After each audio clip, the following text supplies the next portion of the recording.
suis M. Guy François, secrétaire général de la mutuelle générale des chauffeurs de l'IFU. Et par ailleurs, secrétaire général de l'Union des conducteurs professionnels de Côte d'Ivoire, section de Daoukro. Alors ce bâtiment que vous voyez derrière moi est le siège de notre mutuelle et ça engloutit en même temps le siège, sinon le bureau central de tous les transporteurs de Daoukro. Alors c'est un projet, vous savez, le transport, le secteur du transport, c'est un maillon essentiel dans le développement d'une région, de toute région d'ailleurs. Et pour être encore plus au sérieux, conséquent dans ce que nous avons entrepris de faire, un secteur émergent avec une autre manière de faire le transport. Il nous faut nécessairement un bâtiment qui doit nous abriter par rapport à nos actions.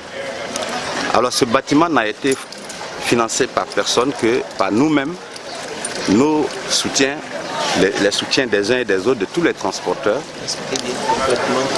Et voilà, c'est par les différentes cotisations que nous avons faites au sein de notre mutuelle, de tous les transporteurs.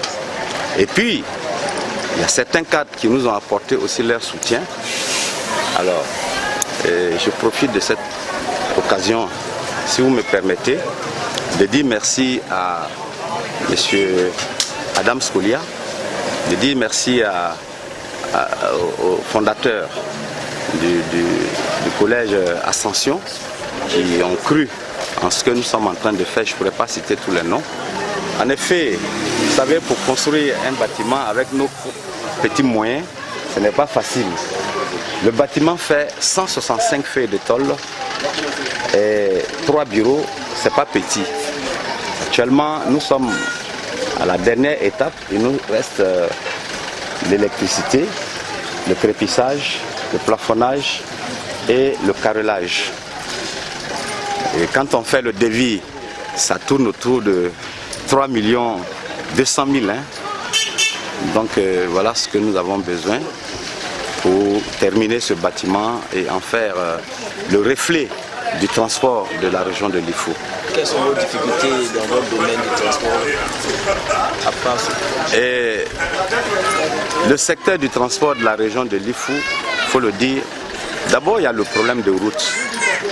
Le problème de route fait que les transporteurs ne peuvent pas s'engager pour accompagner ce vaste mouvement de renouvellement du parc auto.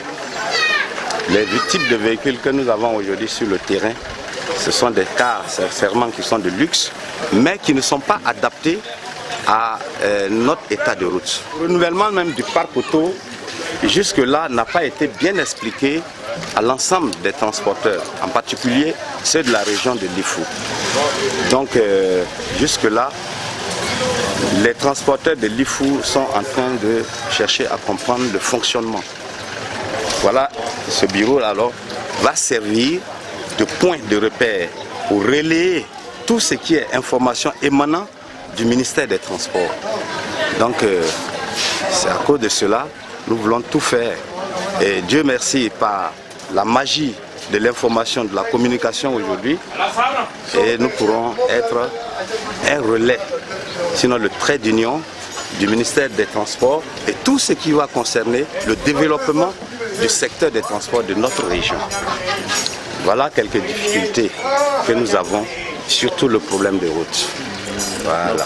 Quels sont vos projets en perspective à part ce bâtiment qui va abriter vos bureaux? À part ce bâtiment, d'abord nous attendons sa finition pour passer directement à l'inauguration, inviter les personnalités, surtout le ministre des Transports, qui doit venir profiter de cette occasion, soutenu par le Haut Conseil des entreprises de transport routier de Côte d'Ivoire, pour avoir un contact avec l'ensemble de tous les transporteurs de Daoukro. Et par rapport à la mutuelle, nos ambitions sont telles que il faut que Daoukro, sinon le centre, la capitale de la région de l'IFU, puisse représenter dignement le transport. Et à part cela, je sais que lorsque les autorités seront là, ils vont voir comment il faut redimensionner la gare. Parce que la gare, c'est la première image que l'on voit à travers une ville, et Daoukro étant une ville symbolique, doit présenter au sein de la gare une image symbolique à la dimension de notre très cher papa, le président Henri Konan Bédié. Je profite de cette occasion pour appeler, interpeller tous les cadres, qu'ils soient politiciens, qu'ils soient dans le secteur de l'économie, vraiment qu'ils viennent investir dans le transport pour que nos populations soient soulagées.